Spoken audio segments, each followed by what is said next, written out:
Chapter 251 is going down crazy. We have to thank Gojover from Twitter for the leaks. The chapter starts with Yuta revealing that he copied Sukuna CT by using the last remaining finger of Sukuna. We still do not know what he means by this, since Yuji may be the 20th finger. Yuji and Yuta engage in closer-level combat with Sukuna. Yuji is highly determined to end everything with this last final chance. Yuji spits out his blood at Sukuna's face and attacks him. He did this to blind Sukuna's vision so he could get to Megumi's soul, which worked. This may be Yuji's blood manipulation technique that he can use from his mouth. Still not confirmed if it is a form of blood manipulation technique. We then see Rika grab hold of Sukuna and slam him down while Yuji lands a kick on Sukuna at the same time. Sukuna then realizes his cursed energy output and control over Megumi's body has gotten a little weaker thanks to Yuta and Yuji's teamwork. To counterattack, Sukuna disables Hollow Whisker Basket and plans to unleash World-Cutting Slash while trying to tank damage from Angel's Jacob Ladder.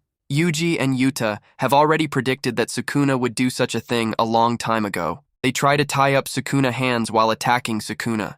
His World-Cutting Slash will only kill them and everyone within the range. Yuta notices that Sukuna's slashes are now getting weaker and then decides to move closer towards Sukuna without any fear. And thanks to being in close range, Yuta uses his full strength to cut off Sukuna's arms. Yuji has a small flashback from a conversation with Angel, narrating that souls can be basically combined just a little but they will never become one. This is thanks to the notes Yuki left behind. With that, Yuji says that he will surely wake up Megumi's soul. Hana also notes that Angel Curse technique is a very good match for Yuji's plan, and this plan is to separate Sukuna and Megumi's soul and destroy the tuning between them.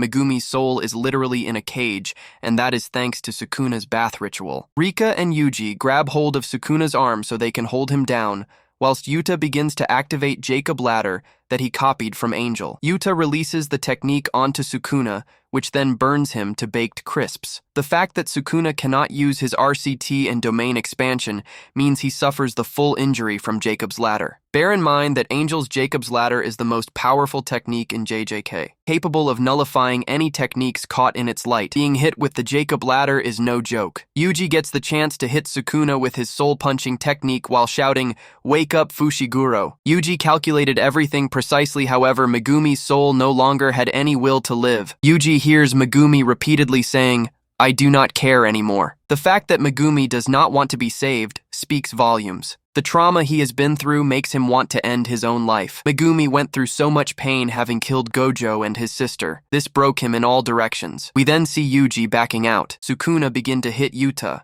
Rika, and Yuji with a world-cutting slash after Yuta's domain breaks. This was about to kill them, however. Yuta and Yuji both have RCT so they can heal. Maki enters the show with her soul-splitter katana and pierces Sukuna, hitting Megumi's soul directly. Her soul-splitting katana may be the one that will save Megumi. Koji Fushiguro also used this technique in Season 1. It is said that this katana bypasses all resistance and cuts directly at the soul. The split soul katana ignores all physical toughness to cut through the hardest substances and strike directly at the soul of its target. Its full power can only be unleashed by those with eyes that can see the souls of inorganic objects. It is a highly valuable curse tool, worth 500 million yen, and this tool may be the one that saves Megumi's life. It is a highly valuable curse tool that can save Megumi. The chapter ends with Maki's arrival. We will have to wait for 2 weeks to see the next panel. All we know is that Maki versus Sukuna will be a crazy battle. We can also expect Yuji to pull through with his soul manipulation technique. We may be seeing Gojo's comeback and also Megumi's release. Next week, there will be no new chapters since the author is taking a break.